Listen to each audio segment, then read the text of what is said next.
서울의 밤하늘이 찢어질 듯한 천둥 소리와 함께 거센 폭우를 토해내고 있었다. 강남의 화려한 네온 사인이 비에 젖어 흐릿하게 번지는 뒷골목. 그 음습하고 차가운 어둠 속에 김윤아는 홀로 서 있었다. 얇은 옷감은 이미 빗물에 젖어 그녀의 가냘픈 몸에 달라붙었고 뼛속까지 파고드는 한기 때문에 그녀의 몸은 사시나무처럼 떨리고 있었다. 하지만 그녀를 더욱 춥게 만드는 것은 빗줄기가 아니라 곧 마주해야 할 잔혹한 현실에 대한 두려움과 지난 2년간의 관계를 끝내겠다는 비장한 결심이었다. 그때 날카로운 엔진 배기음이 빗소리를 뚫고 들려오더니 검은색 최고급 스포츠카가 물보라를 일으키며 그녀 앞에 거칠게 멈춰섰다. 운전석 문이 열리고 박지훈이 모습을 드러냈다. 그는 우산조차 쓰지 않은 채 찌푸린 표정으로 차에서 내렸고 수백만 원을 호가하는 그의 맞춤, 정장이 비에 젖어 들어가는 것에는 아랑곳하지 않는 듯했다. 그의 눈빛은 마치 길가에 버려진 쓰레기를 보는 것처럼 경멸과 짜증으로 가득 차 있었으며 그 오만함은 주변의 공기마저 얼어붙게 만들었다. 유나는 떨리는 손을 꽉 쥐며 마음을 다잡았고 빗물에 젖어 엉망이 된 얼굴을 들어 그를 똑바로 쳐다보았다. 그녀는 더 이상 물러설 곳이 없다는 것을 알기에 떨리지만 단호한 목소리로 입을 열었다. 당신이 다른 여자들과 벌인 추잡한 짓들을 모두 알고 있으며 이제는 당신의 인형 노릇을 그만두고 싶다고 말했다. 빗소리에 묻힐 듯 작았지만 명확했던 그 이별 통보는 평생 거절이라는 것을 모르고 살아온 재벌가 차남 박지훈의 자존심을 건드리는 방아쇠가 되었다. 박지훈의 입가에 비릿한 조소가 떠올랐고 그는 믿을 수 없다는 듯 헛웃음을 터뜨리며 유나에게 한 걸음 다가갔다. 감히 네가 나에게 이별을 말하느냐는 그의 눈빛은 순식간에 광기로 번들거렸고 그는 대화할 가치도 없다는 듯 유나의 말을 무시했다. 그는 유나가 자신의 배경과 돈을 보고 접근했던 수많은 여자들과 다를 바 없다고 매도하며 주제를 모르고 기어오르는 것은 용서할 수 없다는 말로 그녀의 인격 자체를 짓밟기 시작했다. 순식간에 벌어진 일이었다. 박지훈의 손이 허공을 가르더니 유나의 머리채를 거칠게 휘어잡았고 그녀는 비명지를 새도 없이 차가운 아스팔트 바닥으로 내동댕이 쳐졌다. 무릎과 손바닥이 거친 바닥에 쓸려나가는 고통이 전해지기도 전에 박지훈은 넘어진 그녀를 향해 입에 담지 못할 욕설을 퍼부었다. 그는 여자가 감히 남자의 앞길을 막고 기분을 망치게 했다는 사실 하나만으로 폭력을 정당화하며 자신의 분노를 제어할 생각조차 하지 않았다. 유나가 고통에 신음하며 몸을 일으키려 했지만 박지훈의 구둣발이 그녀의 복부를 강하게 가격했다. 억소리와 함께 숨이 턱 막힌 유나는 흙탕물 위를 구르며 본능적으로 몸을 웅크려 자신을 방어하려 했다. 하지만 광분에 휩싸인 박지훈에게 그녀의 고통은 그저 자신의 우월함을 확인시켜주는 도구에 불과했다. 그는 무자비하게 발길질을 이어갔고 빗물은 점점 그녀의 상처에서 흘러나온 붉은 선혈과 섞여 바닥을 적시기 시작했다. 폭행은 박지훈의 분이 풀릴 때까지 계속되었고 유나의 의식은 점점 흐릿해져 고통조차 무뎌지는 지경에 이르렀다. 마침내 움직임이 멈춘 유나를 내려다보며 박지훈은 넥타이를 고쳐 매고 흐트러진 머리를 쓸어 넘겼다. 그는 마치 더러운 것이 묻었다는 듯 침을 뱉고는 쓰러진 그녀를 향해 다시는 내 눈에 띄지 말라는 경고를 남겼다. 그는 자신이 저지른 짓이 범죄라는 자각조차 없는 듯 태연하게 돌아서서 차에 올랐다. 스포츠카의 굉음이 멀어지며 골목에는 다시 빗소리만이 남았고 유나는 차가운 웅덩이 속에 버려진 채 홀로 남겨졌다. 온몸이 부서지는 듯한 통증과 함께 체온이 급격히 떨어지면서 그녀의 시야는 점차 암흑으로 변해갔다. 흐려지는 의식 속에서 그녀는 고향에 계신 부모님의 따뜻한 미소를 떠올렸지만 그마저도 빗소리에 묻혀 사라져갔다. 그녀는 이대로 차가운 길바닥에서 생을 마감하게 될지도 모른다는 공포에 휩싸인 채 깊은 심연 속으로 가라앉았다. 그 시각 골목 어귀에는 한 남자가 검은 우산을 쓰고 조용히 걸어오고 있었다. 근처에서 작은 북카페를 운영하는 한승우는 늦은 시간까지 책을 정리하고 퇴근하는 길이었다. 수수한 면바지와 헐렁한 셔츠 차림의 그는 평범해 보였지만 빗속을 걷는 그의 발걸음에는 묘한 기품과 흔들림 없는 무게감이 실려 있었다. 그는 평소처럼 고요한 밤거리를 즐기며 걷고 있었으나 가로등 아래 비치는 붉은 물줄기를 발견하고는 그 자리에 멈춰 섰다. 승우의 깊고 침착한 눈동자가 빗물에 섞여 흘러내리는 붉은 액체를 따라갔고 그 끝에서 쓰러져 있는 작은 형체를 발견했다. 순간 그의 미간이 좁혀졌고 평온하던 그의 표정은 순식간에 날카롭게 변했다. 그는 망설임 없이 쓰고 있던 우산을 바닥에 내던지고 빗속으로 뛰어들었다. 튀어오르는 흙탕물이 그의 옷을 더럽혔지만 그는 전혀 개의치 않고 쓰러진 유나의 곁으로 다가가 무릎을 꿇었다. 그는 떨리는 손으로 유나의 상태를 살피며 목덜미에 손을 대어 맥박을 확인했다. 미약하지만 아직 뛰고 있는 맥박을 확인한 승우는 안도의 한숨을 내쉬었지만 그녀의 얼굴과 몸에 난 처참한 상처들을 보며 이를 악물었다. 이것은 단순한 사고가 아니라 명백한 폭행의 흔적이었다. 그는 입고 있던 겉옷을 벗어 젖은 유나의 몸을 감싸 주었고 저체온증을 막기 위해 자신의 체온을 나누며 그녀의 뺨을 가볍게 두드려 의식을 확인하려 했다. 승우는 더 이상 지체할 시간이 없다고 판단하고 조심스럽지만 단단한 손길로 유나를 안아 올렸다. 축 늘어진 그녀의 머리가 그의 단단한 가슴에 기대어졌고 그의 흰 셔츠는 순식간에 그녀의 피와 흙탕물로 얼룩졌다. 하지만 그는 마치 세상에서 가장 소중한 보물을 다루듯 그녀를 품에 안고 빗줄기가 거세게 몰아치는 골목을 빠져나와 큰 길을 향해 달리기 시작했다. 그의 눈빛은 더 이상 평범한 책방 주인의 것이 아닌 냉철하고 결단력 있는 포식자의 것으로 변해 있었다. 큰 길로 나온 승우는 빗속에서 어렵게 택시 한 대를 잡아세웠다.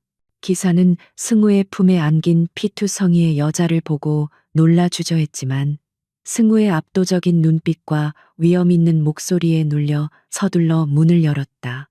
뒷좌석에 탄 승우는 유나의 머리를 자신의 무릎에 뉘고 차가워진 그녀의 손을 자신의 큰 손으로 감싸 쥐었다. 그는 병원으로 향하는 내내 그녀의 창백한 얼굴에서 눈을 떼지 못했고 마음속 깊은 곳에서 끓어오르는 분노를 억누르고 있었다. 택시가 빗길을 뚫고 병원을 향해 질주하는 동안 승우는 창밖의 어둠을 응시하며 조용히 다짐했다. 오늘 밤 이토록 잔인하게 짓밟힌 이 작은 생명을 반드시 살려낼 것이며 그녀를 이렇게 만든 자가 누구든 그 대가를 치르게 할 것이라고. 그것은 단순한 동정심이 아닌 그가 오랫동안 잊고 지냈던 정의감과 본능적으로 느껴지는 그녀와의 기이한 인연에 대한 예감이었다. 차가운 비는 멈추지 않았지만 그의 품속에서 유나는 아주 희미하게 남아 온기를 되찾고 있었다. 서울의 한 대학병원 응급실 자동문이 요란한 소리를 내며 열리자마자 피투성이가 된 여자를 안고 뛰어들어오는 한승우의 다급한 외침이 로비의 정막을 찢어 놓았다. 하얀 가운을 입은 의료진들이 사태의 심각성을 직감하고 이동식 침대를 끌고 달려왔으며 승우는 조심스럽게 유나를 침대 위에 내려놓았다. 창백하다 못해 투명해 보이는 그녀의 얼굴과 찢어진 옷 사이로 보이는 참혹한 멍자국들은 이곳이 익숙한 의료진들조차 숨을 삼키게 만들 만큼 충격적인 모습이었다. 승우는 그녀의 손이 침대 난간 밖으로 떨어지지 않도록 마지막까지 잡아주었고 곧이어 그녀는 다급한 구호와 함께 처치실 안으로 사라져버렸다. 응급실의 소란이 한 차례 지나가고 난 뒤 승우는 홀로 대기실 의자에 주저앉아 거친 숨을 몰아쉬며 자신의 손을 내려다보았다. 그의 손바닥과 셔츠 소매에는 방금 전까지 품에 안고 있었던 유나의 붉은 선혈이 말라붙어 있었고 비릿한 피 냄새가 코끝을 찔러왔다. 그는 주머니에서 구겨진 손수건을 꺼내 손을 닦아내려 했지만 붉은 얼룩은 쉽게 지워지지 않았고 오히려 번져나가며 그의 마음을 더욱 무겁게 짓눌렀다. 그는 고개를 들어 굳게 닫힌 처치실 문을 응시하며 생전 처음 보는 여자를 위해 이렇게까지 마음을 졸이는 자신에게 낯선 감정을 느끼고 있었다. 잠시 후 간호사가 다가와 환자의 인적 사항과 보호자 연락처를 물었고 승우는 유나가 쓰러져 있던 자리에 떨어져 있던 핸드백을 건네주었다. 그는 자신이 보호자는 아니지만 그녀를 발견하고 데려온 사람이라고 설명하며 치료에 필요한 모든 비용은 자신이 먼저 지불하겠다고 담담하게 말했다. 간호사는 피와 흙투성이가 된 남루한 차림의 승우를 의아한 눈빛으로 쳐다보았지만 그의 눈빛에서 우러나오는 단호함과 기품에 압도되어 별다른 질문 없이 접수 절차를 진행했다. 승우는 지갑에서 카드를 꺼내 병원비를 결제하면서도 시선은 여전히 응급실 안쪽을 향해 고정되어 있었다. 간호사가 핸드백 속의 신분증을 통해 유나의 부모님에게 연락을 취하는 동안 승우는 병원 복도 구석에 있는 자판기 앞에서 캔커피 하나를 뽑아 들었다. 차가운 캔의 감촉이 손에 닿자 그제야 긴장이 조금 풀리는 듯했으나 머릿속은 복잡한 생각들로 얽혀 있었다. 그는 유나를 폭행한 자가 누구인지, 왜 그토록 잔인하게 짓밟아야만 했는지에 대한 의문과 분노를 사귀며 조용히 생각에 잠겼다. 그는 단순한 폭행 사건이 아님을 직감적으로 알 수 있었고, 이 사건 뒤에 감당하기 힘든 거대한 힘이 도사리고 있을지도 모른다는 불길한 예감이 들었다. 1시간쯤 지났을까 응급실 입구 쪽에서 허둥지둥 달려오는 중년의 남녀가 보였고 그들의 얼굴은 공포와 걱정으로 하얗게 질려 있었다. 유나의 아버지 김상철과 어머니 이미경은 간호 데스크에 매달리듯 딸의 이름을 외쳤고 간호사의 안내를 받아 처치실 쪽으로 발걸음을 옮기려다 다리에 힘이 풀려 주저앉을 뻔했다. 평생을 교직에 몸담으며 성실하고 바르게 살아온 그들에게 금지옥엽 키운 외동딸이 응급실에 실려왔다는 소식은 하늘이 무너져 내리는 것과 같은 충격이었다.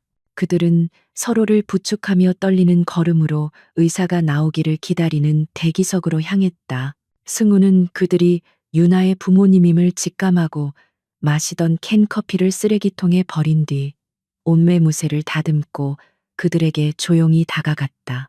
인기척을 느낀 김상철이 고개를 들어 승우를 바라보았고 그의 눈에는 눈물이 그렁그렁 맺혀 있었다.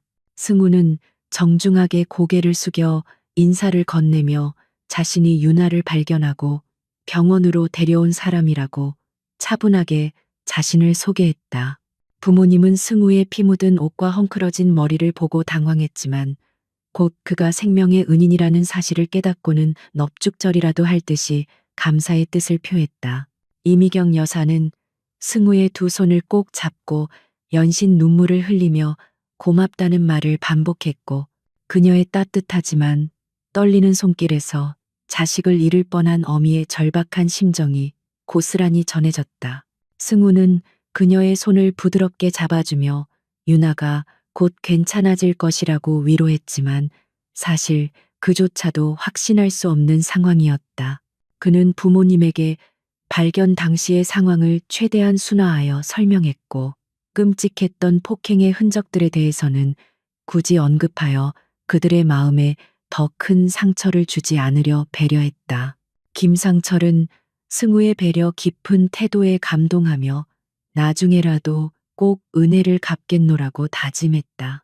그때 처치실 문이 열리고 담당 의사가 지친 기색으로 걸어 나왔고 세 사람은 동시에 자리에서 일어나 의사에게 다가갔다.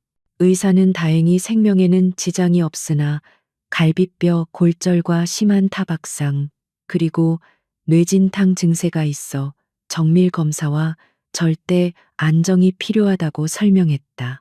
특히 복부와 얼굴에 가해진 충격이 커서 회복하는데 꽤 긴 시간이 걸릴 것이라는 말에 이미경 여사는 끝내 참았던 울음을 터뜨리며 남편의 품에 무너져 내렸다. 승우는 묵묵히 그들의 곁을 지키며 안도감과 동시에 치밀어 오르는 분노를 다시 한번 억눌러야 했다.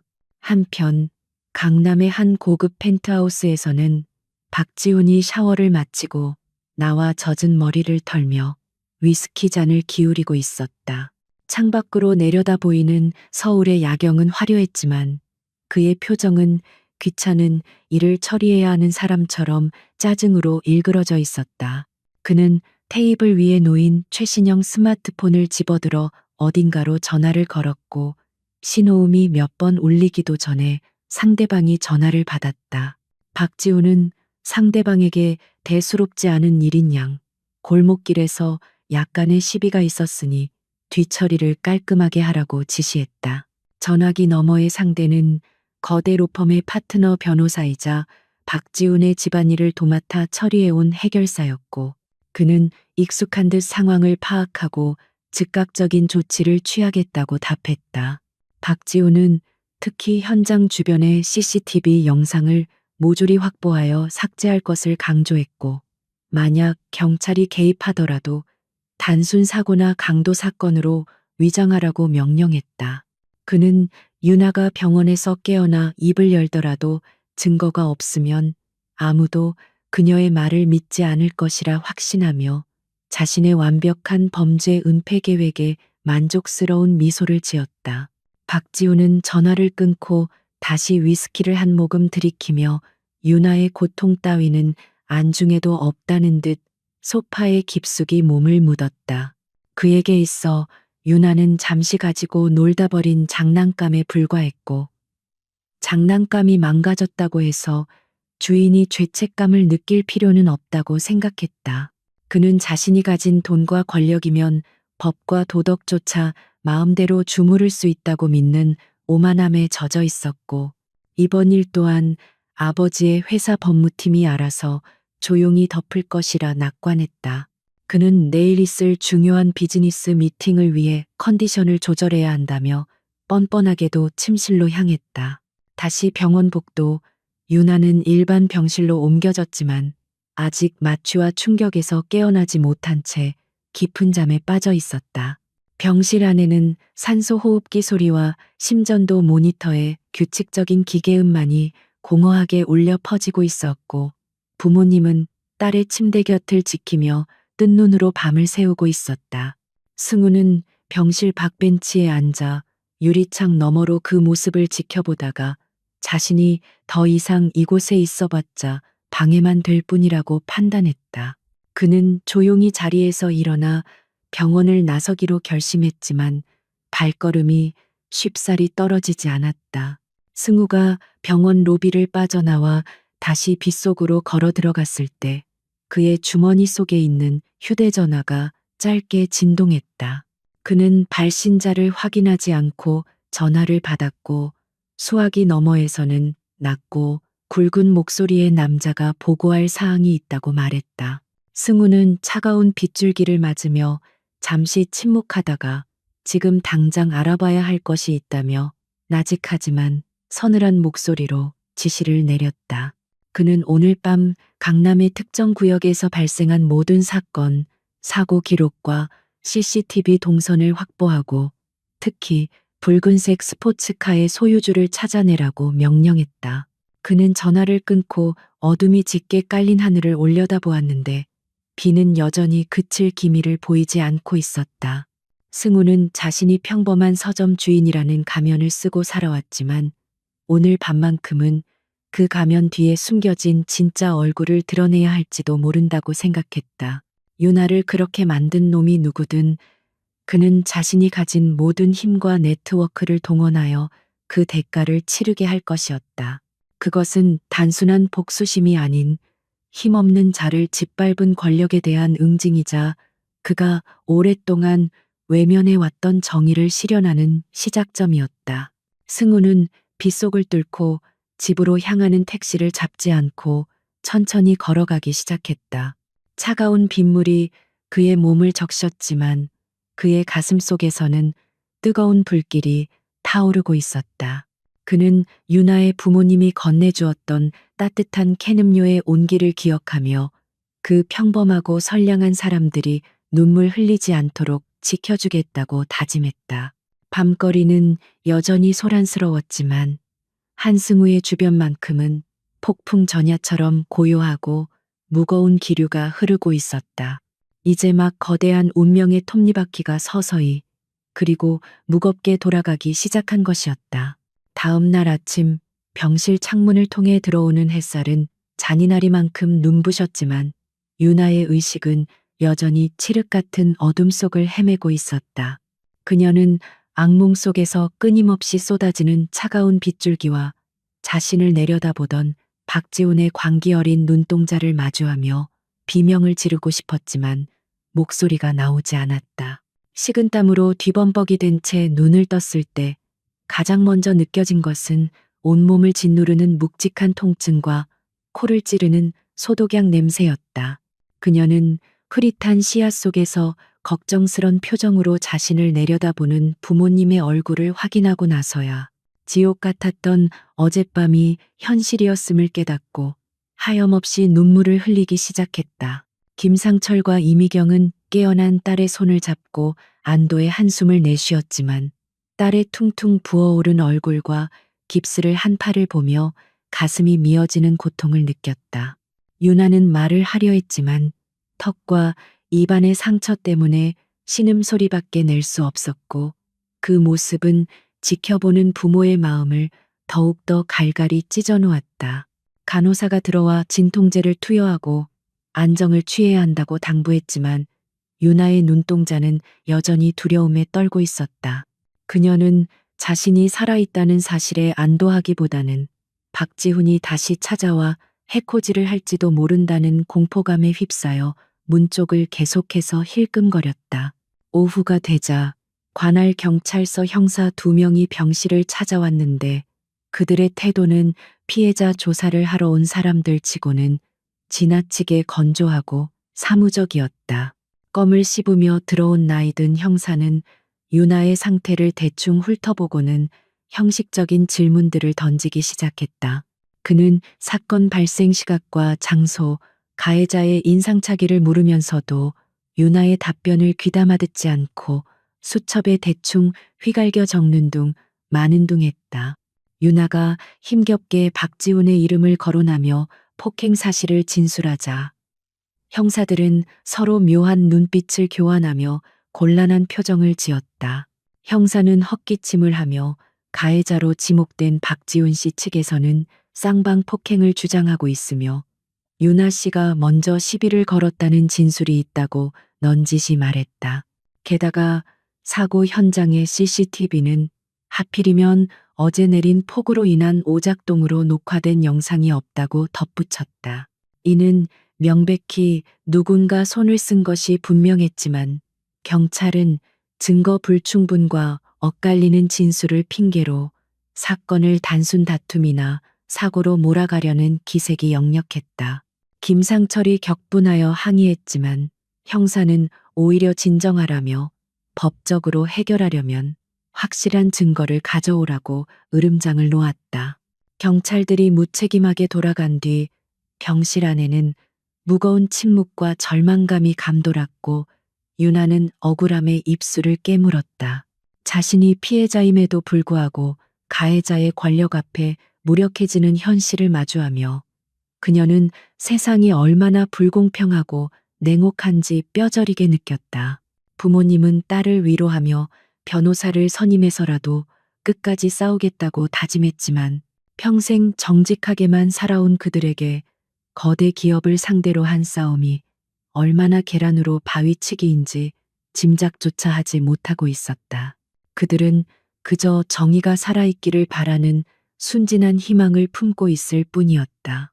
잠시 후 세련된 정장을 입은 중년 남성과 수행원으로 보이는 젊은 남자가 노크도 없이 병실 문을 열고 들어왔다. 그들은 자신들을 태안건설 법무팀 소속 변호사라고 소개하며 명함을 탁자 위에 올려놓았다. 그들의 태도에는 교양 있는 척하려는 가식과 서민들을 얕잡아보는 오만함이 교묘하게 섞여 있었다.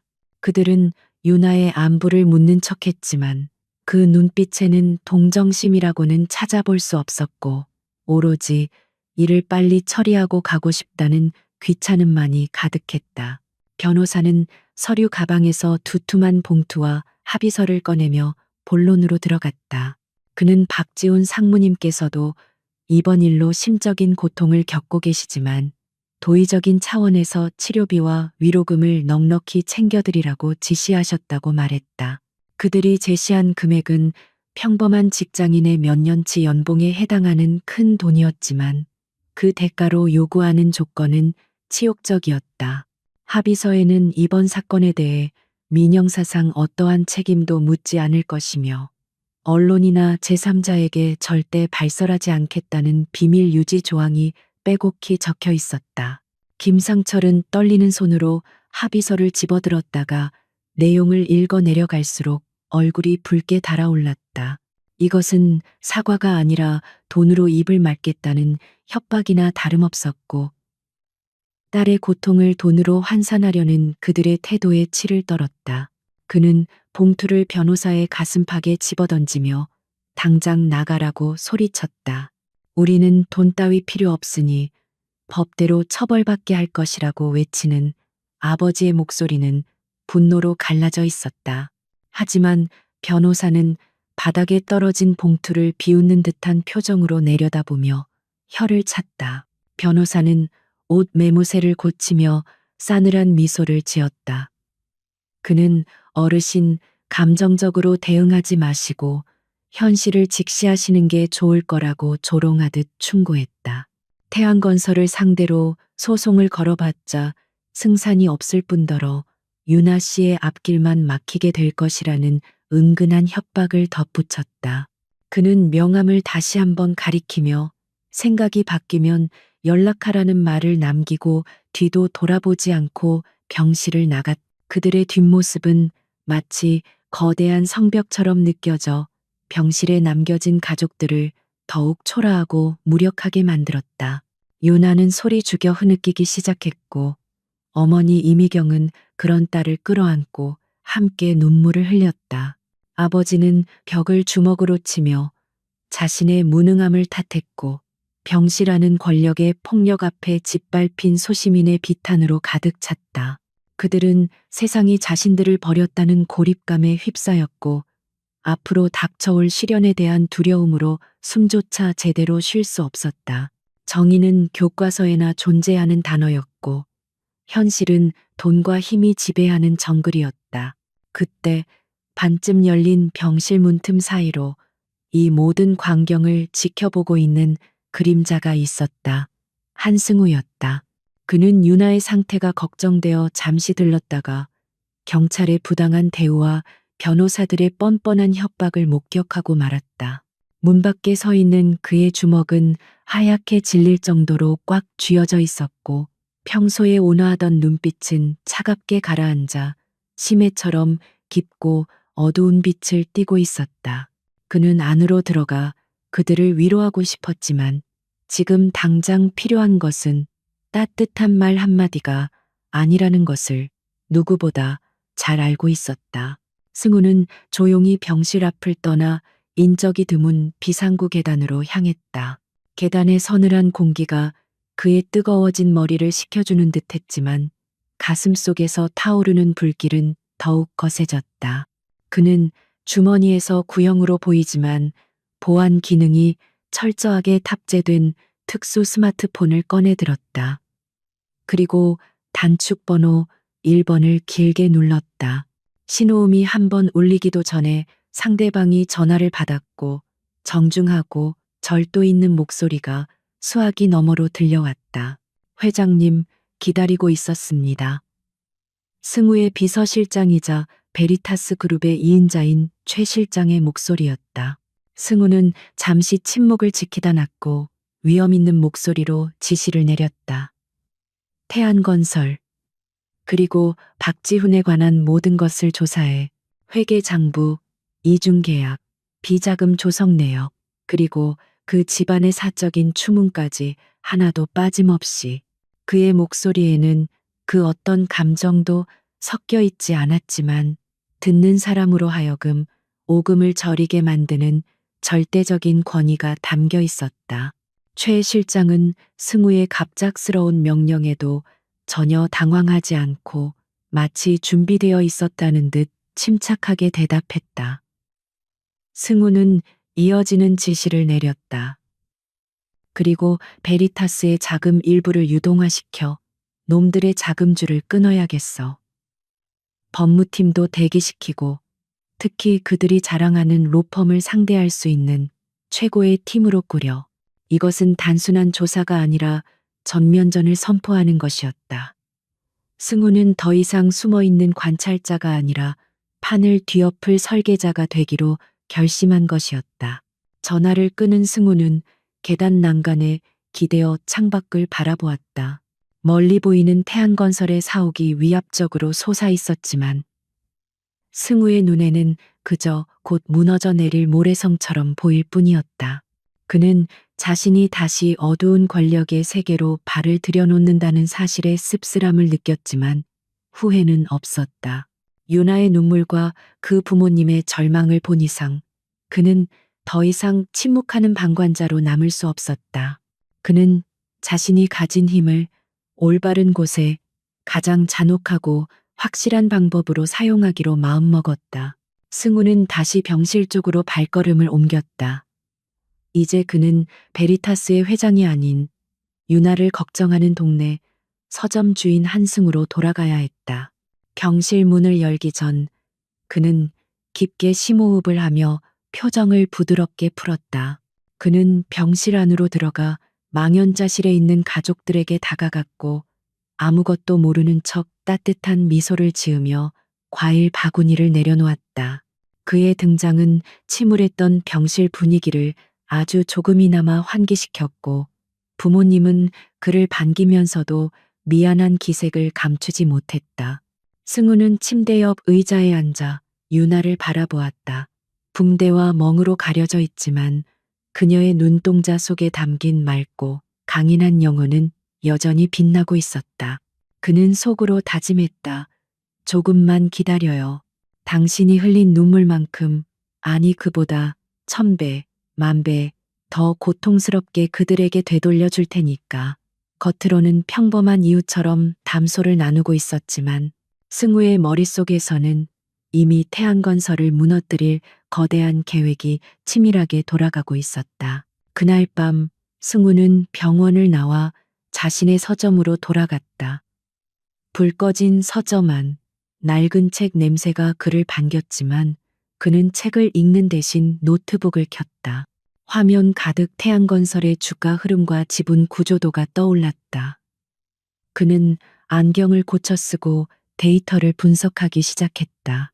어둠 속에서 빛나는 모니터 화면만이 그의 얼굴을 비추고 있었고 그의 손가락은 키보드 위를 춤추듯 움직이며 사냥감을 올가맬 그물을 짜고 있었다.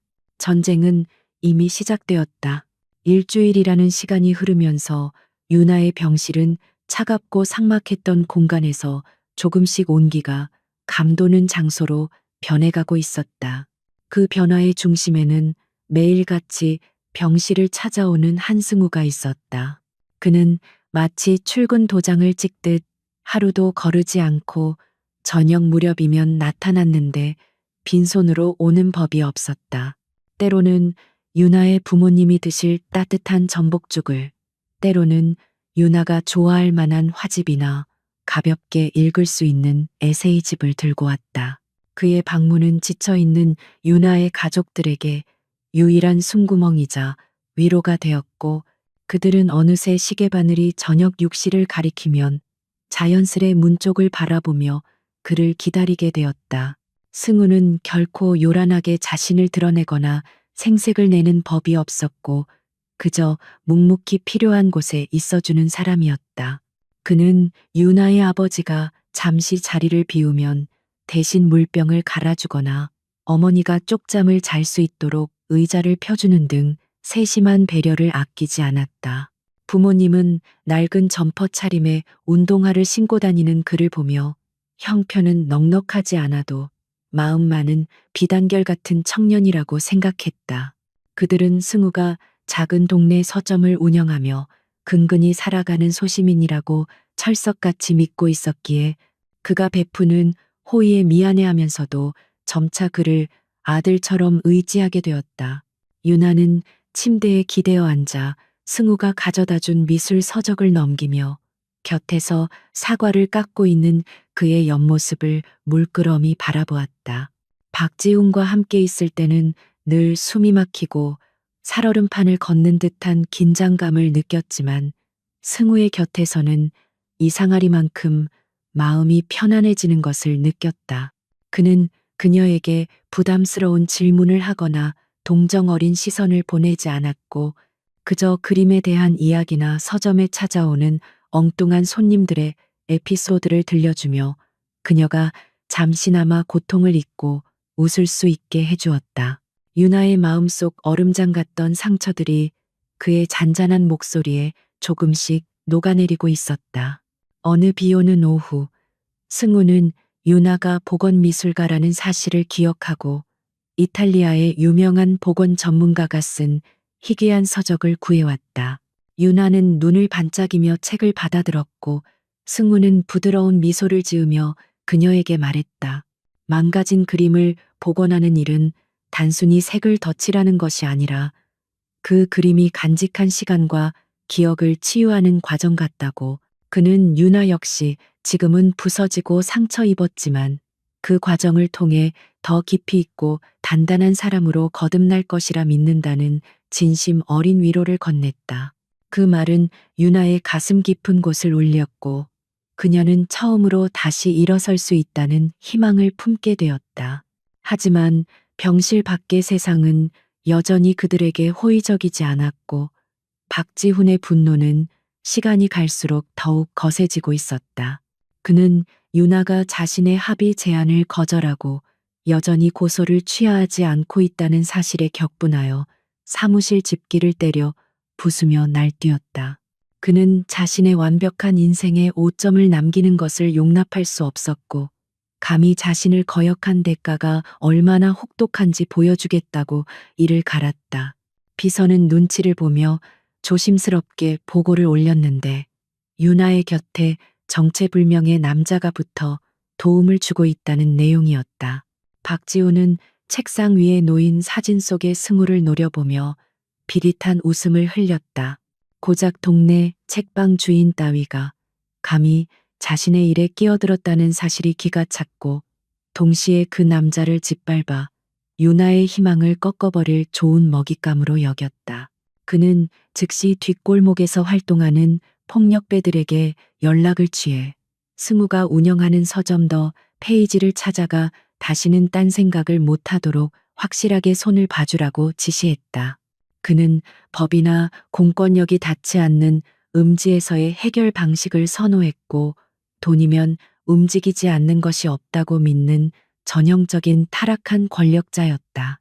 다음 날 오후 강남의 한적한 골목에 위치한 서점 더 페이지에는 평화로운 클래식 음악이 흐르고 있었고 승우는 카운터에 앉아 장부를 정리하고 있었다.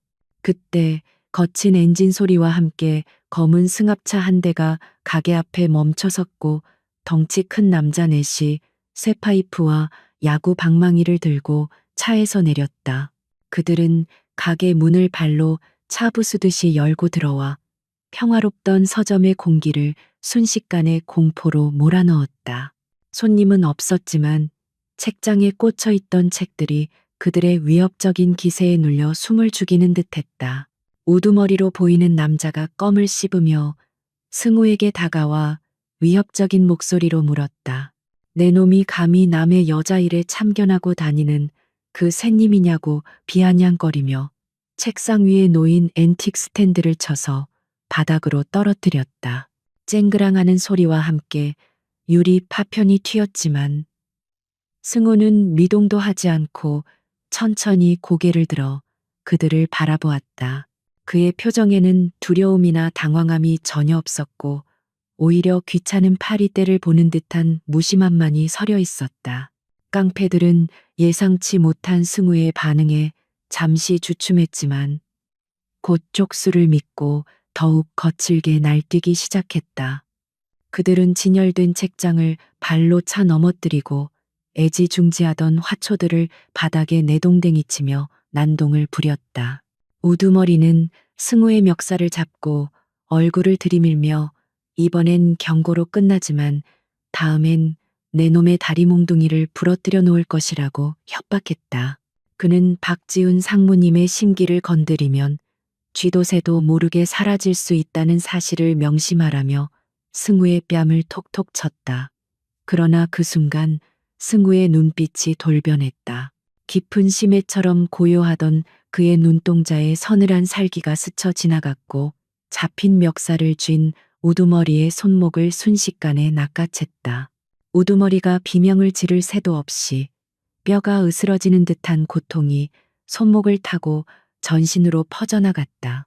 승우는 자리에서 일어나지도 않은 채 앉은 자세 그대로 상대의 관절을 제압했고 낮지만 지옥에서 울리는 듯한 목소리로 속삭였다. 내 가게에서 소란 피우지 말고 조용히 나가. 그리고 주인에게 전해. 사냥개는 주인을 잘 만나야 제명에 죽는다고. 승우의 소나기 힘은 인간의 것이라고 믿기 힘들 정도로 강력했고 그에게서 뿜어져 나오는 압도적인 기운은 깡패들을 공포에 떨게 만들었다. 나머지 깡패들이 덤벼들려 했지만 승우는 우두머리의 팔을 비틀어 방패막이로 삼은 뒤 눈에 보이지 않을 만큼 빠른 속도로 그들의 급소를 가격했다. 화려한 무술 동작은 없었지만 최소한의 움직임으로 상대의 힘을 역이용하여 제압하는 그의 기술은 실전 살인 무술에 가까웠다. 순식간에 바닥에 나뒹구는 부하들을 보며 우두머리는 공포에 질린 눈으로 승우를 바라보았다. 그는 단순한 책방 주인이 아님을 본능적으로 직감했고 등골이 오싹해지는 전율을 느꼈다. 승우는 잡고 있던 우두머리의 손을 거칠게 놓아주며 바닥에 떨어진 책을 주워 먼지를 털어냈다. 그는 다시 평범한 서점 주인의 표정으로 돌아와 파손된 기물에 대한 배상은 청구하지 않을 테니 당장 눈앞에서 사라지라고 차갑게 말했다.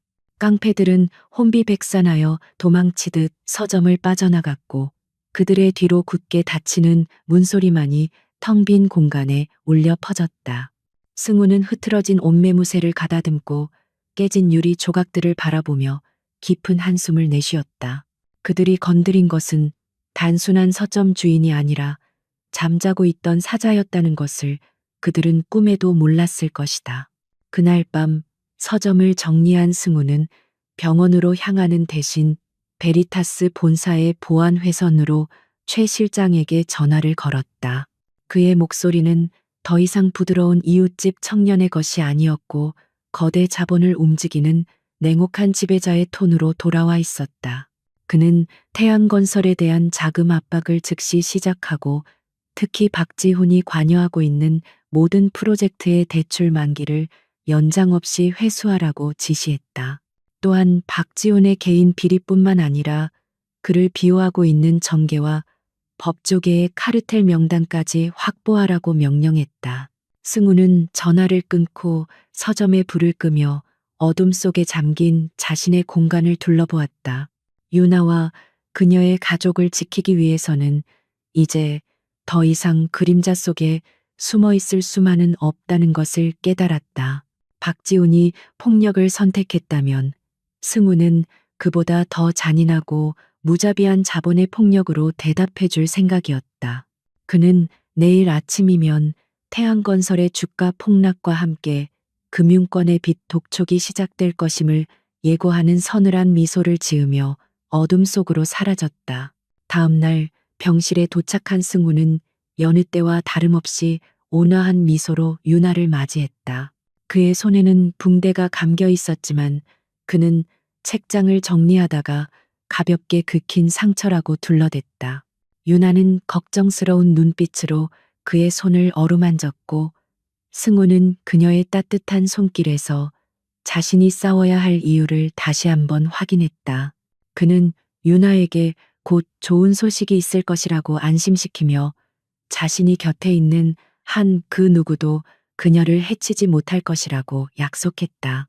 그 약속은 단순한 위로가 아닌 자신의 모든 것을 건 맹세였다. 유나는 승우의 눈을 바라보며 알 수 없는 든든함을 느꼈다.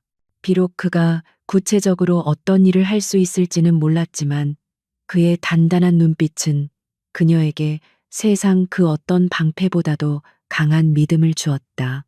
그녀는 처음으로 승우의 어깨에 기대어 보고 싶다는 생각을 했고 두 사람 사이에는 말로 설명할 수 없는 깊은 신뢰와 애틋한 감정이 싹트기 시작했다. 창밖에는 다시 비가 내리기 시작했지만 병실 안은 두 사람의 마음이 만들어낸 온기로 더 이상 춥지 않았다. 폭풍우가 몰아치기 직전의 고요함 속에서 그들의 사랑은 위태롭지만 아름답게 피어나고 있었다. 박지훈의 비열한 보복은 예상보다 훨씬 빠르고 잔혹하게 그리고 가장 취약한 곳을 향해 들어왔다. 유나의 부모님이 평생을 바쳐 마련한 서울 외곽의 단독주택에 대한 대출금 상환 독촉장이 날아든 것은 맑은 하늘의 날벼락과도 같았다. 김상철은 떨리는 손으로 은행에서 보내온 서류를 읽어 내려갔는데 그 내용은 기한 이익 상실로 인해 대출 원리금 전액을 즉시 상환하지 않으면 경매 절차에 착수하겠다는 청천벽력 같은 통보였다. 그들은 연체 한 번 없이 성실하게 이자를 납부해 왔기에 은행의 이러한 일방적인 조치는 상식적으로 도저히 납득할 수 없는 처사였다. 김상철은 당장 은행 지점장을 찾아가 거칠게 항의했지만 돌아온 것은 냉담한 거절과 형식적인 답변뿐이었다. 지점장은 본점의 방침이라 어쩔 수 없다는 말만 앵무새처럼 반복하며 시선을 피했고 그의 태도에서 김상철은 보이지 않는 거대한 손이 작용하고 있음을 본능적으로 감지했다. 사실 이 은행은 태안건설이 대주주로 있는 금융지주의 계열사였으며 박지훈은 자신의 지위를 이용해 피해자 가족의 숨통을 조이는 치졸한 방법을 동원한 것이었다. 평생을 교육자로 살아온 노부부에게 집을 잃는다는 것은 단순한 재산상의 손실을 넘어 그들의 삶의 터전과 추억이 송두리째 뽑혀나가는 공포였다. 경제적 압박과 동시에 유나를 향한 사회적 매장 시도 또한 조직적으로 자행되기 시작했다. 인터넷 커뮤니티와 가십 기사에는 익명의 제보자를 가장한 악의적인 루머들이 빗발쳤는데 내용은 유나가 재벌가 아들에게 의도적으로 접근해 돈을 뜯어내려다 실패하자 자작극을 벌였다는 식이었다. 박지훈이 고용한 댓글 조작 부대는 교묘하게 조작된 사진과 거짓 증언들을 퍼뜨리며 여론을 호도했고 대중은 진실 여부와 상관없이 자극적인 가십에 열광하며 피해자인 유나에게 입에 담지 못할 악플들을 쏟아냈다. 병실에서 스마트폰으로 기사를 확인한 유나는 충격에 휩싸여 말을 잇지 못하고 하얗게 질려버렸다. 그녀가 그토록 사랑하고 열정을 쏟았던 미술 복원계에서도 그녀에 대한 소문이 돌기 시작했고 예정되어 있던 갤러리와의 계약들이 줄줄이 취소되었다는 통보가 이어졌다. 그녀의 명예는 바닥으로 떨어졌고 피해자로서 받아야 할 위로 대신 꽃뱀이라는 억울한 낙인이 찍히게 된 현실은 육체적인 고통보다 더 끔찍하게 그녀의 영혼을 난도질했다. 유나는 자신이 부모님에게 짐이 되고 있다는 죄책감에 괴로워하며 차라리 그날 밤 죽는 게 나았을지도 모른다는 극단적인 생각까지 하게 되었다. 그 시각 박지우는 강남의 VIP룸에서 측근들과 함께 승리의 축배를 들고 있었다. 그는 태블릿 PC를 통해 유나 가족이 몰락해가는 과정을 실시간으로 보고받으며 낄낄거렸고, 돈과 권력 앞에서는 진실 따위는 아무런 힘도 없다는 자신의 신념을 다시 한번 확인했다. 그는 부모님이 길바닥에 나앉게 생겼으니 곧 유나가 울면서 찾아와 무릎을 꿇고 빌 것이라고 호언장담하며, 그때 그녀를 어떻게 비참하게 짓밟아 줄지 상상하며 즐거워했다. 그의 오만함은 하늘을 찌를 듯했고, 다가올 파멸의 그림자는 전혀 눈치채지 못한 채 광란의 파티를 즐기고 있었다. 저녁이 되어 병실을 찾은 한승우는 평소와 확연히 다른 무거운 공기를 감지했다. 유나의 부모님은 억지로 웃어 보이려 했지만 붉게 충혈된 눈시울을 감출 수 없었고, 유나는 침대 구석에 웅크린 채 초점 없는 눈으로 허공을 응시하고 있었다. 승우가 조심스럽게 무슨 일이냐고 물었지만 김상철은 차마 젊은이에게 자신들의 치부를 드러내고 싶지 않아 고개를 저으며 아무 일도 아니라고 둘러댔다. 하지만 탁자 위에 흩어져 있는 대출 상환, 독촉장과 켜져 있는 스마트폰 화면의 악성 댓글들이 모든 상황을 말해주고 있었다. 승우는 탁자 위에 서류를 집어들고 잠시 내용을 훑어본 뒤 굳게 담은 입술 사이로 깊은 한숨을 내쉬었다. 그가 우려했던 최악의 상황, 즉 박지훈이 법의 테두리를 벗어나 비열한 사적 제재를 가하기 시작했음을 확인한 순간이었다. 유나는 떨리는 목소리로 승우에게 이제 그만 오시라고, 우리 가족 때문에 승우 씨까지 위험해지는 걸 원치 않는다고 말하며 눈물을 떨구었다. 그녀의 말은 승우를 밀어내려는 것이 아니라 그를 지키고 싶은 간절한 마음에서 나온 비명과도 같은 호소였다. 승우는 유나의 젖은 눈동자를 깊이 들여다보며 단호하고 흔들림 없는 목소리로 말했다.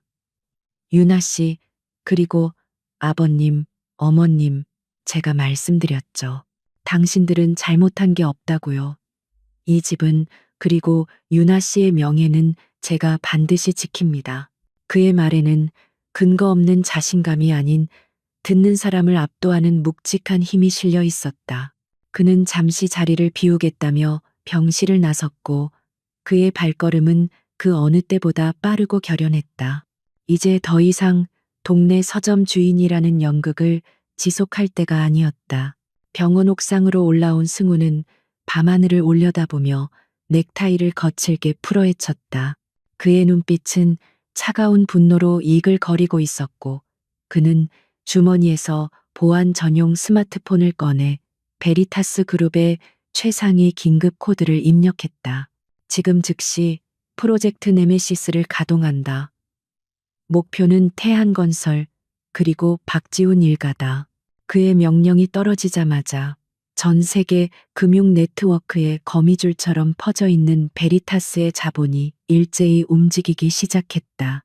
그것은 단순한 공격이 아니라 상대를 뿌리째 뽑아버리기 위한 거대한 해일의 시작이었다. 승우는 비서실장에게 구체적이고 치명적인 지시를 쏟아냈다. 태양건설의 주거래 은행에 압력을 넣어 모든 신규 대출을 동결시키고, 시장에 풀려있는 태양건설의 어음과 채권을 모조리 사들여 일시에 상환을 요구하라고 명령했다. 또한 유나 가족을 괴롭힌 은행 지점장의 비리 내역을 찾아내어 금융감독원에 고발하고, 해당 은행의 본점에는 베리타스와의 모든 거래를 끊겠다고 통보하여 은행장 스스로가 지점장을 해고하게 만들라고 지시했다. 그의 작전은 빈틈없고 잔혹했으며 자비란 존재하지 않았다. 동시에 그는 정보팀을 가동하여 인터넷에 유포된 유나에 대한 허위 사실들을 역추적했다. 댓글 조작을 주도한 마케팅 업체를 찾아내어 서버를 해킹하고, 그들이 박지훈의 사주를 받았다는 결정적인 증거인 송금 내역과 녹취록을 확보하라고 명했다. 승우는 이 증거들을 지금 당장 터트리는 대신 박지훈이 가장 행복해하고 가장 높은 곳에 있을 때 터트려 그를 지옥의 나락으로 떨어뜨릴 계획이었다. 그는 박지훈이 쌓아 올린 모래성이 무너지는 꼴을 전 국민이 생중계로 보게 만들 작정이었다. 통화를 마친 승우는 다시 평정심을 되찾고 병실로 돌아갔다. 그는 불안에 떨고 있는 윤아의 가족들에게 아는 지인 중에 유능한 변호사가 있어 도움을 청했으니 집 문제는 걱정하지 말라고 안심시켰다. 그리고 은행 문제는 내일 아침이면 거짓말처럼 해결될 것이라며 부모님의 손을 꼭 잡아주었다. 승우의 확신에 찬 태도에 가족들은 반신반의하면서도 지푸라기라도 잡는 심정으로 그를 믿기로 했다. 승우는 그날 밤 병실을 지키며 잠든 윤아의 얼굴을 바라보고 속으로 맹세했다. 내일 해가 뜨면 태안건설의 몰락이 시작될 것이라고. 다음 날 아침 주식시장이 개장하자마자 태안건설의 주가는 원인 모를 투매 물량으로 인해 곤두박질치기 시작했다.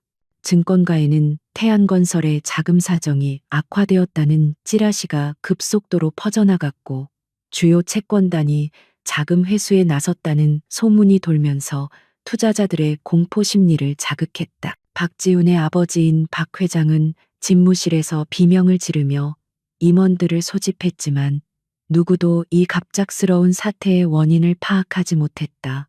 그것은 보이지 않는 거대한 손, 즉 베리타스가 조종하는 죽음의 서곡이었다. 오전 10시가 되자 윤아의 집 대출을 담당했던 은행 지점장이 사색이 되어 김상철에게 전화를 걸어왔다. 그는 어제와는 180도 다른 비굴한 목소리로 전산착오가 있었다며 거듭 사과했고 대출 기한을 무기한 연장해 줄 테니 제발 금융감독원 민원만은 취소해달라고 애원했다. 김상철은 전화기를 들고 멍하니 서 있다가 곁에 있는 승우를 바라보았다. 승우는 묵묵히 사과를 깎으며 덤덤하게 미소 지을 뿐이었다. 늙은 아버지는 이 청년이 평범한 사람이 아님을 어렴풋이 느꼈지만 그 정체를 묻는 대신 깊은 고마움의 눈빛을 보냈다. 박지훈은 회사가 난리가 났다는 보고를 무시한 채 며칠 뒤에 있을 자신의 약혼 발표 겸 신규 리조트 런칭 파티 준비에만 열을 올리고 있었다. 그는 이번 파티를 통해 정재계 인사들에게 자신의 위상을 과시하고 윤아를 보란 듯이 초대하여 마지막으로 모욕을 줄 계획을 세우고 있었다. 그는 비서를 시켜 윤아에게 VIP 초대장을 보내라고 지시하며 만약 오지 않으면 부모의 집을 정말로 밀어버리겠다는 협박 편지를 동봉하게 했다. 그는 자신이 파놓은 함정이 실은 자신의 무덤이 되고 있다는 사실을 꿈에도 모른 채 스스로 파멸을 향해 걸어 들어가고 있었다. 승우는 병실 밖에서 그 초대장을 먼저 가로채 확인했다. 화려한 금박으로 장식된 초대장에는 파티의 일시와 장소 그리고 박지훈의 이름이 거만하게 박혀 있었다. 승우는 초대장을 구기지 않고 정성스럽게 접어 양복 안주머니에 넣었다. 초대해줘서 고맙군, 박지훈. 네가 준비한 그 화려한 무대, 내가 주인공이 되어주지. 승우의 입가에 서늘하고 아름다운 미소가 번졌다. 이제 사냥 준비는 끝났고 최후의 심판만이 남아 있었다. 서울의 마천루들이 내려다 보이는 베리타스 그룹 본사의 최상층 집무실. 한승우는 낡은 운동화 대신 최고급 수제 구두를 신고 이탈리아산 맞춤 슈트를 입은 채 창가에 서 있었다. 그의 등 뒤로는 수십 개의 모니터가 쉴 새 없이 돌아가며 태안건설의 주가 폭락과 채권 매입 현황을 실시간으로 보여주고 있었다. 그는 더 이상 골목길의 서점 주인이 아니라 전 세계 금융시장을 쥐락펴락하는 냉혹한 투자가의 모습으로 돌아와 있었다. 승우는 손에 든 크리스털 잔을 가볍게 흔들며 태안건설이라는 거대한 배가 서서히 침몰해가는 광경을 무심한 눈으로 지켜보고 있었다. 이미 태안건설의 주요 채권 80%가 베리타스의 페이퍼 컴퍼니 명의로 넘어왔고 이제 그가 손가락 하나만 까딱하면 박지훈의 가문은 길거리에 나앉게 될 운명이었다. 그 시각 박지훈은 회사의 자금난이 심각하다는 재무팀장의 빗발치는 보고를 묵살한 채 다가오는 리조트 런칭 파티 준비에만 혈안이 되어 있었다. 그는 이번 위기가 단순히 시장의 일시적인 흐름일 뿐이며 파티에서 정재계 거물들과의 인맥을 과시하고 새로운 투자 유치를 발표하면 주가는 금세 회복될 것이라고 착각하고 있었다. 그의 오만함은 현실 감각을 마비시켰고 자신이 저지른 악행들이 부메랑이 되어 돌아오고 있다는 사실을 전혀 인지하지 못했다. 그는 파티에 참석할 VIP 명단을 확인하며 그 중에서도 특히 유나를 초대해 만신창이가 된 그녀를 보란 듯이 조롱하고 자신의 전리품처럼 전시할 생각에 비릿한 미소를 감추지 못했다. 박지훈이 보낸 초대장은 마치 사형 선고장처럼 유나의 병실에 도착했고 그 안에는 붉은 글씨로 협박성 문구가 적혀 있었다. 만약 파티에 참석하지 않는다면 유나 부모님의 집은 물론이고 아버지의 연금까지 압류될 것이며 유나의 사생활을 조작한 동영상을 인터넷에 유포하겠다는 내용이었다. 초대장을 읽은 유나의 손은 사시나무처럼 떨렸고 공포에 질린 그녀의 얼굴은 핏기가 싹 가셔 백지장처럼 하얗게 변했다. 그녀는 박지훈이 자신을 사회적으로 완전히 매장시키려 한다는 사실에 절망하며 이 지옥 같은 상황에서 벗어날 수 있는 방법은 죽음뿐이라는 끔찍한 생각마저 들었다. 그때 병실 문이 열리고 승우가 들어왔을 때 그는 바닥에 떨어진 초대장과 유나의 절망적인 표정을 보고 상황을 단번에 파악했다. 승우는 천천히 다가가 떨고 있는 유나의 어깨를 감싸 안으며 그녀가 진정할 수 있도록 따뜻한 체온을 나누어 주었다. 그는 바닥에 떨어진 초대장을 집어들어 내용을 확인하고는 차가운 분노로 눈동자가 일순간 번뜩였지만 곧바로 부드러운 표정으로 유나를 안심시켰다. 그는 유나에게 피하지 말고 정면으로 맞서자고 제안하며 오늘 밤 파티에 함께 가주겠다고 약속했다. 유나는 두려움에 고개를 저었지만 승우의 단호하고 확신에 찬 눈빛을 보며 알 수 없는 용기가 솟아나는 것을 느꼈다. 승우는 유나에게 자신이 모든 것을 해결할 테니 믿고 따라와 달라고 부탁하며 그녀를 병원 근처의 한 고급 부티크로 데려갔다. 그곳은 일반인들은 예약조차 할 수 없는 프라이빗 살롱이었지만 직원들은 승우를 보자마자 극도로 정중한 태도로 그들을 맞이했다. 승우는 유나에게 가장 잘 어울리는 그러나 결코 화려함에 눌리지 않는 기품 있는 드레스를 골라주었다. 그는 유나가 단순히 박지훈의 전 여자친구가 아니라 그 누구보다 고귀하고 아름다운 여인으로 그 자리에 서기를 원했다. 거울 속에 비친 자신의 모습을 보며 유나는 낯선 기분에 사로잡혔고 승우가 건네준 옷은 단순한 의복이 아니라 전장에 나가는 장수의 갑옷처럼 느껴졌다. 해가 저물고 어둠이 깔리자 승우와 유나는 검은색 리무진을 타고 파티 장소인 서울 최고의 6성급 호텔로 향했다. 차 안에서 승우는 긴장으로 차가워진 유나의 손을 꼭 잡아주며 오늘 밤 무슨 일이 있어도 자신의 손을 놓지 말라고 당부했다.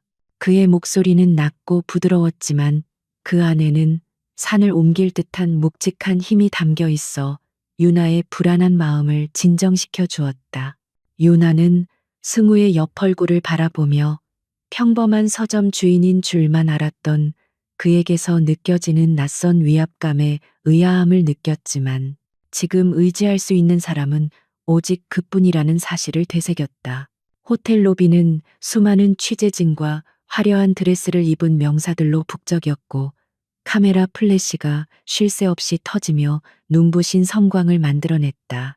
박지훈은 파티장의 입구에서 거만한 표정으로 손님들을 맞이하고 있었는데 그의 곁에는 유명 연예인들이 병풍처럼 둘러서서 그의 비위를 맞추고 있었다. 그는 시계를 확인하며 유나가 나타나지 않으면 당장 실행에 옮길 보복 계획들을 머릿속으로 그리고 있었다. 그는 유나가 촌스러운 옷차림으로 나타나 벌벌 떨며 자신에게 용서를 비는 모습을 상상하며 쾌감을 느꼈고 그것이 오늘 파티의 하이라이트가 될 것이라고 확신했다. 바로 그 순간 입구 쪽이 술렁거리더니 사람들의 시선이 일제히 한 곳으로 쏠리기 시작했다. 리무진에서 내린 승우가 유나의 손을 잡고 레드 카펫 위로 걸어 들어오는 모습은 마치 영화의 한 장면처럼 압도적이었다. 유나는 짙은 네이비색의 우아한 드레스를 입고 있었는데 그녀의 창백하지만 결연한 표정은 보석보다 더 빛나 좌중을 압도했다. 그리고 그 옆에 선 승우는 완벽한 핏의 턱시도를 입고 있었는데 그에게서 뿜어져 나오는 귀족적인 아우라는 주변의 공기를 순식간에 바꿔놓았다. 사람들은 그 낯선 남자가 누구인지 수군거렸고 그의 기품 있는 자태에 눌려 길을 터주었다.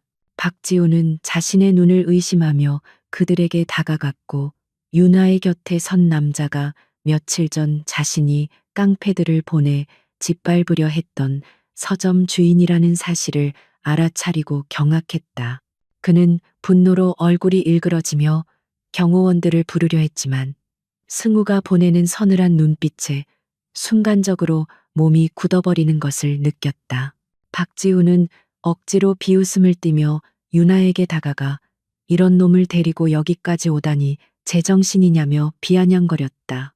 그는 유나의 드레스를 훑어보며 렌탈샵에서 빌린 싸구려 옷이냐고 조롱했지만 주변 사람들은 오히려 박지훈의 천박한 태도에 눈살을 찌푸렸다. 승우는 박지훈의 조롱을 무시한 채 유나의 허리를 감싸 안고 당당하게 파티장 중앙으로 걸어 들어갔다. 그는 주변의 시선을 전혀 의식하지 않고 오직 유나만을 챙기며 그녀가 위축되지 않도록 끊임없이 말을 걸어주었다. 파티장에 모인 사람들은 태안건설의 후계자인 박지훈보다 이 정체불명의 남자에게 더 큰 호기심을 보였고 그 미묘한 분위기의 변화를 감지한 박지훈의 자존심은 갈기갈기 찢겨나갔다. 그는 오늘 자신이 주인공이어야 할 무대를 망친 두 사람을 절대로 용서할 수 없다고 다짐하며 사회자에게 신호를 보내 마이크를 잡았다. 단상에 오른 박지훈은 마이크를 잡고 사람들의 주목을 끈 뒤 유나를 향해 손가락질하며 공개적인 망신을 주기 시작했다. 그는 유나를 꽃뱀이라고 지칭하며 자신의 돈을 노리고 접근했다가 실패하자 스토킹을 하고 있다는 허위 사실을 떠벌렸다. 그리고 옆에 있는 남자 역시 그녀의 공범이라며 보안 요원들에게 저 두 사람을 당장 끌어내라고 소리쳤다. 파티장은 순식간에 아수라장이 되었고 사람들은 경멸 어린 눈빛으로 유나를 바라보았다. 유나는 치욕감에 눈물을 흘리며 고개를 숙였고 박지우는 승리의 미소를 지으며 그 모습을 즐겼다. 보안 요원들이 거칠게 다가와 승우와 유나를 에워싸자 승우는 유나를 자신의 등 뒤로 숨기며 천천히 고개를 들었다. 그의 눈빛은 더 이상 방어적인 태도가 아니었고 먹잇감을 눈앞에 둔 맹수처럼 살기등등하게 빛나고 있었다. 그는 주머니에서 스마트폰을 꺼내 어딘가로 짧은 신호를 보냈고 그 순간 파티장의 거대한 스크린 화면이 지지직거리며 바뀌었다. 화려한 리조트 홍보 영상이 나오던 화면은 갑자기 검게 변하더니 며칠 전 골목길에서 있었던 폭행 사건의 CCTV 영상이 선명하게 재생되기 시작했다. 영상 속에서 박지우는 무자비하게 유나를 구타하고 있었고 그 잔혹한 장면에 파티장은 찬물을 끼얹은 듯 정적에 휩싸였다. 사람들은 경악하며 입을 다물지 못했고 단상 위에 서 있던 박지훈은 사색이 되어 소리를 지르며 영상을 끄라고 난동을 부렸다. 하지만 영상은 멈추지 않았고 이어서 박지훈이 깡패들을 사주해 서점을 습격하는 음성 녹취록과 윤아에 대한 악성 댓글을 지시하는 메신저 대화 내용들이 줄줄이 공개되었다. 그것은 단순한 폭로가 아니라 박지훈이라는 인간의 추악한 민낯을 전 세상에 까발리는 처형식과도 같았다. 당황한 박지훈이 경호원들에게 스크린을 부수라고 고래고래 소리를 질렀지만 이미 상황은 그의 통제를 벗어나 있었다. 그때 파티장에 굳게 닫혀 있던 메인 도어가 육중한 소리를 내며 열렸고 검찰청 특수부 수사관들이 들이닥쳤다. 그들의 뒤로는 태양건설의 회장인 박지훈의 아버지가 창백한 얼굴로 비틀거리며 들어오고 있었는데 그는 이미 모든 것이 끝났음을 직감한 듯 절망적인 표정이었다. 승우는 그 혼란스러운 광경을 차갑게 내려다보며 윤아의 귀에 대고 조용히 속삭였다. 이제 고개 드세요. 당신의 억울함은 모두 풀렸습니다. 승우는 천천히 단상을 향해 걸어갔고 수사관들과 경호원들조차 그의 압도적인 기세에 눌려 길을 비켜주었다. 단상 아래에 선 승우는 떨고 있는 박지훈을 올려다보며 주머니에서 명함 한 장을 꺼내 그에게 던졌다. 바닥에 떨어진 명함에는 베리타스 그룹 회장 한승우라는 글자가 선명하게 밝혀 있었다. 그 이름을 확인한 박지훈의 동공은 지진이 난 듯 흔들렸고 파티장에 있던 모든 재계 인사들은 경악을 금치 못하며 웅성거렸다. 전설 속의 유령 투자자 베리타스의 주인이 바로 눈앞에 서 있었던 것이다. 승우는 털썩 주저앉은 박지훈을 향해 사형 선고와도 같은 말을 내뱉었다. 태안건설은 오늘부로 베리타스의 소유가 되었다. 그리고 너는 내 여자를 건드린 대가로 평생 감옥에서 썩게 될 것이다. 그의 선언은 파티장을 뒤흔들었고 윤아는 믿을 수 없는 현실 앞에서 승우의 뒷모습을 바라보며 멍하니 서 있었다. 그토록 거대해 보였던 박지훈이 승우 앞에서는 한낱 초라한 벌레에 불과하다는 사실이, 그리고 자신을 지켜준 수호천사가 상상도 못할 권력자였다는 사실이 그녀를 전율케 했다. 복수는 완성되었고 이제 세상은 완전히 뒤집혔다. 파티장의 화려한 샹들리에 조명 아래 바닥에 떨어진 명함 한 장은 마치 거대한 폭탄이라도 되는 양 무거운 침묵을 만들어내고 있었다. 베리타스 그룹 회장 한승우, 그 이름은 대한민국 재계를 넘어 전 세계 금융시장을 움직이는 보이지 않는 손이자 살아있는 전설과도 같은 존재를 의미했다. 그 자리에 모인 정재계 인사들은 숨조차 크게 쉬지 못한 채 방금 전까지 무대 아래서 조용히 서 있던 남자가 바로 그 전설의 주인공이라는 사실에 경악을 금치 못했다.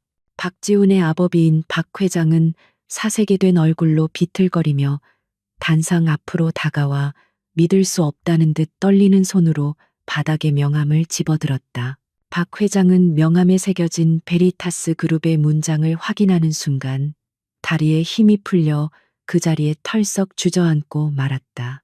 그는 자신이 평생을 바쳐 일궈온 태안건설이 이제 바람 앞에 등불 신세가 되었음을, 그리고 자신의 아들이 건드린 상대가 감히 쳐다볼 수도 없는 거인이라는 사실을 뼈저리게 깨달았다. 그는 체면 따위는 내던진 채 넙죽 엎드려 승우의 구두 끝을 잡고 애원하기 시작했다. 제발 한 번만 용서해 달라고, 아들이 철이 없어 저지른 실수니 자비를 베풀어 달라고. 울부짖는 그의 모습은 비굴하기 짝이 없었다. 승우는 자신의 발을 잡고 매달리는 박 회장을 싸늘한 눈빛으로 내려다보며 마치 더러운 오물을 보듯 발을 뒤로 뺐다. 그는 낮지만 천둥처럼 울리는 목소리로 자식 교육을 잘못 시킨 대가치고는 너무 늦은 후회라고 일침을 가했다.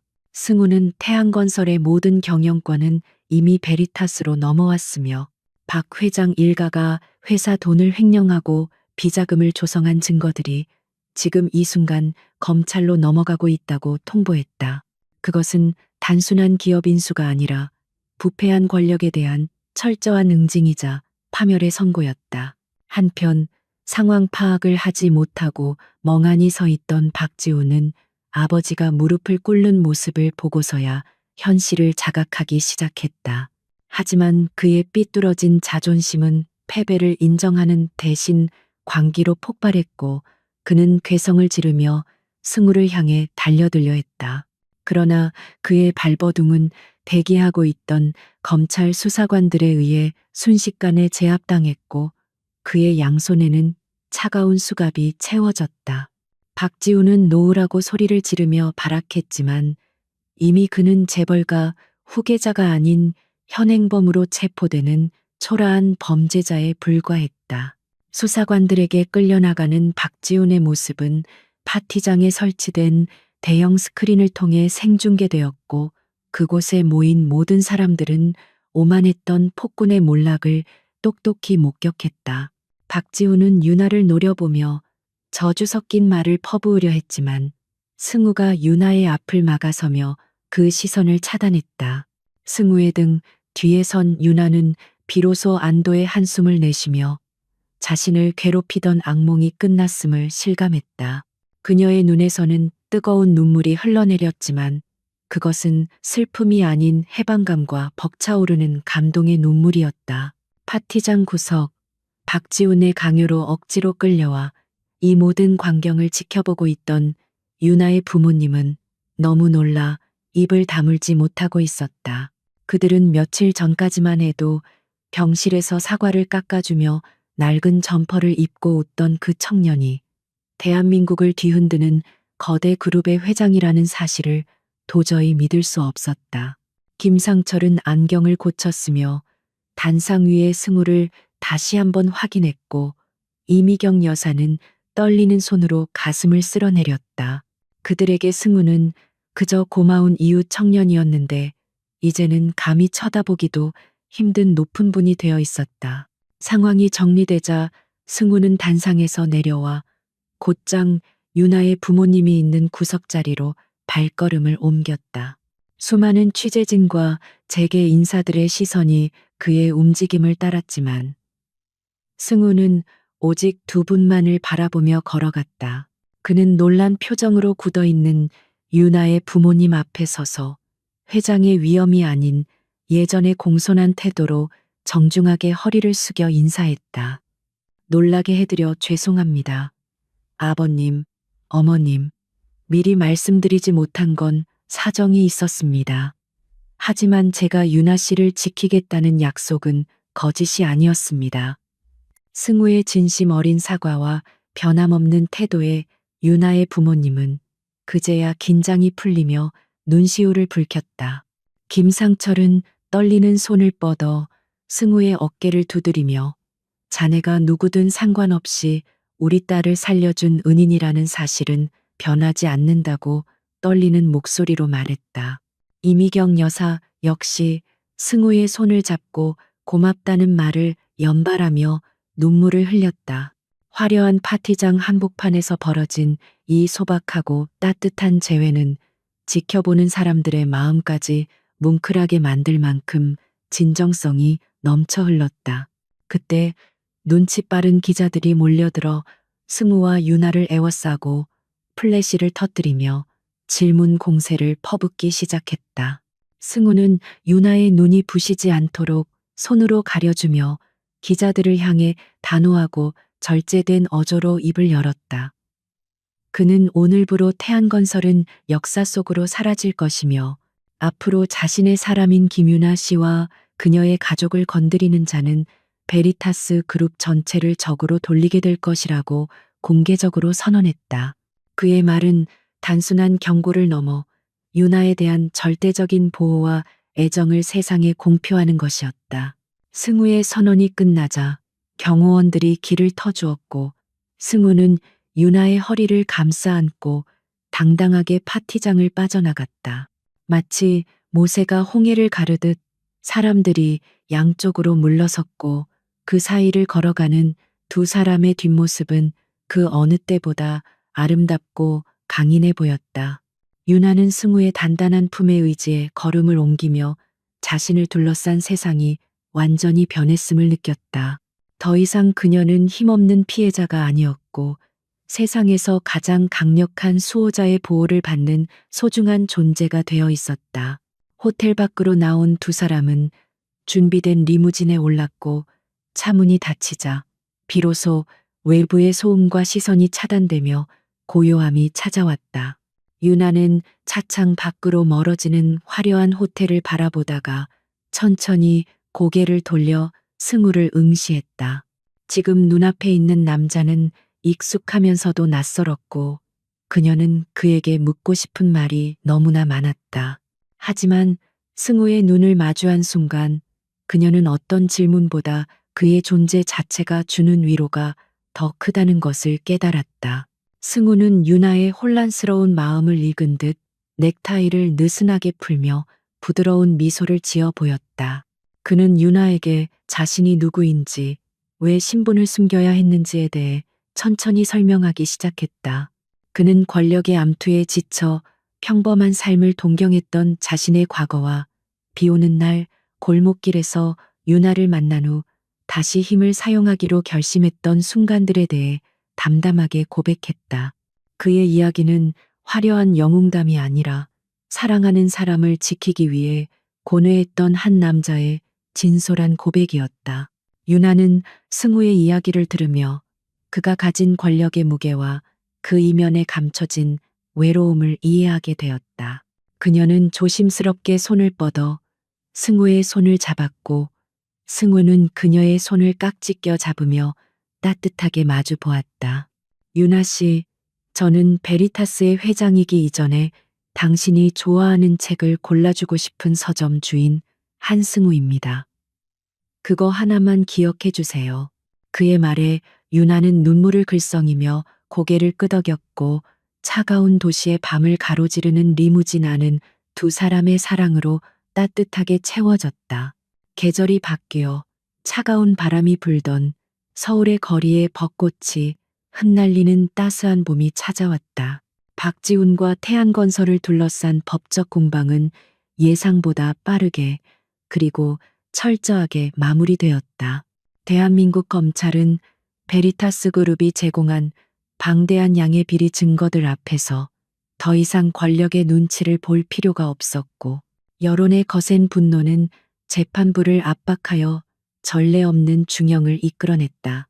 박지훈은 특수상해 및 협박, 횡령 혐의로 징역 10년을 선고받고 그가 그토록 경멸하던 차가운 독방에 수감되었으며 그의 아버지는 경영권을 박탈당하고 막대한 추징금을 물게 되어 가문 전체가 공중분해되었다.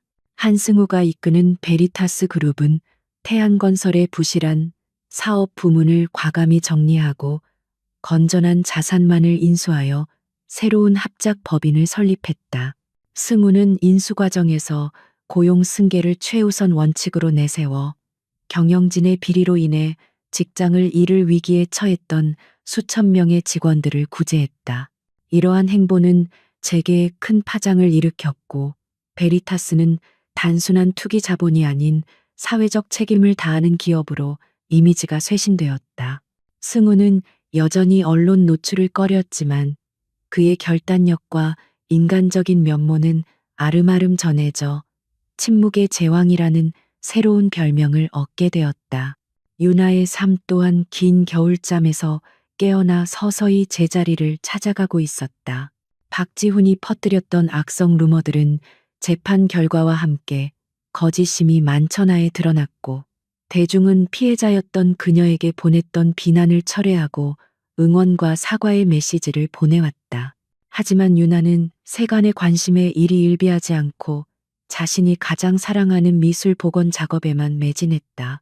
그녀는 승우의 도움을 정중히 거절하고 자신의 힘으로 작은 공방을 다시 열었는데 이는 누군가의 여자친구가 아닌 실력 있는 복원가 김유나로서 세상에 당당히 서겠다는 그녀의 의지였다. 어느 화창한 주말 오후 유나의 부모님은 승우를 집으로 초대해 조촐한 저녁 식사 자리를 마련했다. 처음에는 대한민국 굴지의 그룹 회장을 좁은 식탁에 모시는 것이 부담스러워 망설였지만 승우가 먼저 편안한 집밥이 먹고 싶다고 청해온 것이었다.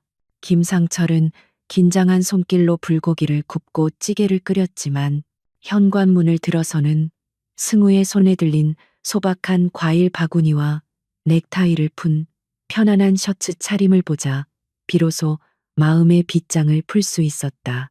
승우는 회장이라는 직함이 주는 무게를 내려놓고 그저 딸을 사랑하는 평범한 청년의 모습으로 그들 앞에 앉았다. 식사가 시작되자 어색했던 공기는 오간데 없이 사라지고 따뜻한 온기가 식탁 위를 감돌았다. 김상철은 승우의 술잔에 소주를 채워주며 자네가 우리 딸을 구해준 날을 죽을 때까지 잊지 못할 것이라고 다시 한번 감사를 표했다.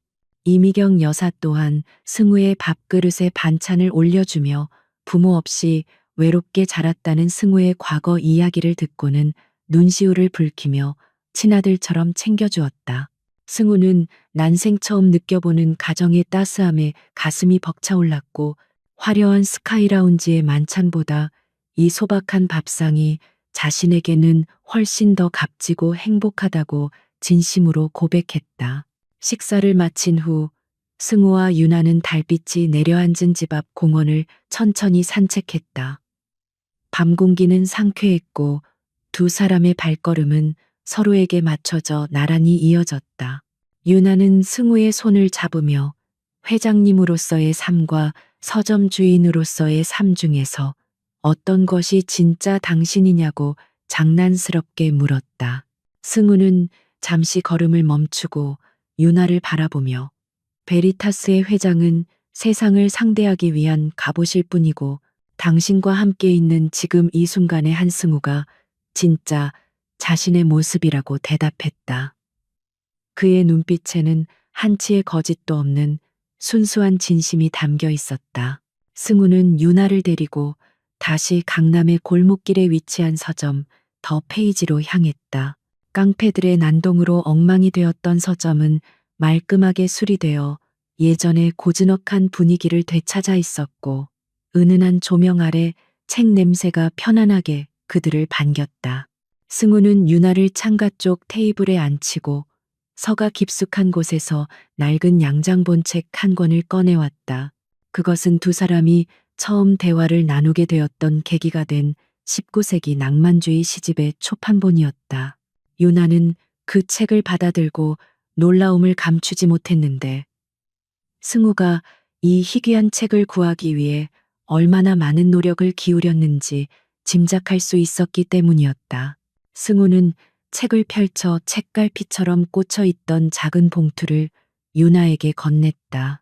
봉투 안에는 화려한 다이아몬드 반지가 아닌 유나가 평소 복원 작업을 할 때 편하게 낄 수 있는 심플하고 우아한 백금 반지가 들어 있었다. 승우는 유나의 앞에 한쪽 무릎을 꿇고 그녀의 손을 조심스럽게 잡으며 말했다. 유나 씨, 당신의 찢어진 그림을 복원하는 것처럼 내 텅 빈 삶을 당신이 사랑으로 채워주었습니다. 앞으로 남은 내 모든 시간을 당신의 곁에서 당신이 힘들 때 쉴 수 있는 가장 편안한 의자이자 든든한 지붕이 되어주고 싶습니다. 유나는 승우의 담백하지만 깊은 울림이 있는 프러포즈에 감동하여 눈물을 글썽였다. 그녀는 박지훈과의 관계에서 느꼈던 불안과 공포가 승우를 만나 완전히 치유되었음을 깨달았고 이제는 자신이 승우에게 위로가 되는 존재가 되고 싶다고 생각했다. 유나는 고개를 끄덕이며 승우의 손을 잡고 그를 일으켜 세웠다. 두 사람은 서로를 깊이 포옹했고 서점 안에는 축복하듯 잔잔한 클래식 선율이 흐르고 있었다. 그것은 세상을 뒤흔드는 화려한 약속은 아니었지만 두 사람의 영혼이 하나로 묶이는 가장 성스러운 순간이었다. 1년 후 서점 더 페이지는 여전히 그 자리에 있었지만 간판 옆에는 작게 유너스 에티리에라는 문패가 하나 더 달렸다. 승우는 낮에는 베리타스 그룹의 회장으로 냉철하게 경영을 지휘했지만 퇴근 후에는 어김없이 이곳으로 돌아와 앞치마를 두르고 책을 정리했다.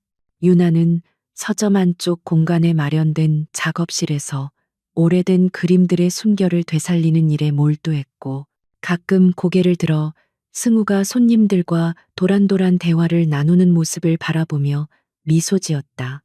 그들은 서로의 영역을 존중하면서도 항상 같은 공간에서 숨쉬고 있다는 사실만으로도 충만한 행복을 느꼈다. 어느 늦은 오후, 비가 추적추적 내리기 시작했다. 1년 전 그 끔찍했던 폭우가 내리던 밤과는 달리 창밖의 빗소리는 두 사람에게 아늑한 자장가처럼 들렸다. 승우는 따뜻한 커피 2잔을 내려 작업실로 들어왔고, 유나는 붓을 내려놓고 그를 맞이했다. 승우는 유나의 뺨에 묻은 물감을 엄지손가락으로 다정하게 닦아주며 오늘 저녁은 부모님 댁에 가서 김치전을 해 먹자고 제안했다. 유나는 환하게 웃으며 좋다고 대답했고, 두 사람은 창가에 나란히 앉아 비 내리는 거리를 바라보며 커피를 마셨다. 세상은 여전히 시끄럽고 복잡했지만 이 작은 서점 안은 태풍의 눈처럼 고요하고 평화로웠다. 한승우는 막강한 권력을 가진 재벌 회장이었지만 김유나 앞에서는 언제나 묵묵히 우산을 씌워주는 다정한 남자였다. 그는 자신이 가진 모든 힘을 동원하여 유나의 세상이 다시는 무너지지 않도록 지탱하는 기둥이 되었고, 유나는 그런 승우의 메마른 감성을 예술적 영감으로 채워주는 뮤즈가 되었다. 서로가 서로에게 구원이었고 안식처였다. 소설은 끝을 맺지만 그들의 이야기는 이제 막 진짜 첫 페이지를 넘기고 있었다.